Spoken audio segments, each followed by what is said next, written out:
श्रीकृष्ण जन्माष्टमी महोत्सव ने एस ठाकुरमाल गाँ उत्सव मुखर हो उठी। श्रीकृष्ण श्री राधा गोपी गोपाल बेशधारी मानकर नगर परिक्रमा गाँ के गुटे आध्यात्मिक परिवेश ने सृष्टि करिथिला। पाखर जगन्नाथ मंदिर ने पूजार्चना करला उतारू इ नगर परिक्रमा गाँव इमुड़सानु से मुड़सा जग जीवार समय के सबू घरे घरे दीप जाली फूल चंदन तिलक लगई करी बेशधारी मान को स्वागत संबर्धना ज्ञापन करथिले। इ दुरुस बेस मनोरम और हृदयस्पर्शी हिथिला। इस समय के श्रीकृष्ण श्री राधा गोपी गोपाल प्रमुख बेशधारी मान को भिन्न भिन्न प्रकार फल पंचामृत मीठा आप्यायित करा जायथिला।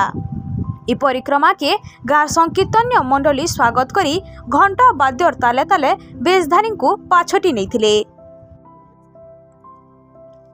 जयंतपुर सरस्वती शिशु मंदिर आड़ू आयोजित इटाके जुजमुरा ब्लॉक अंतर्गत घिनुपाली पंचायत ठाकुरमाल गाँवासी इथिरे पूरा सहयोग करथिले।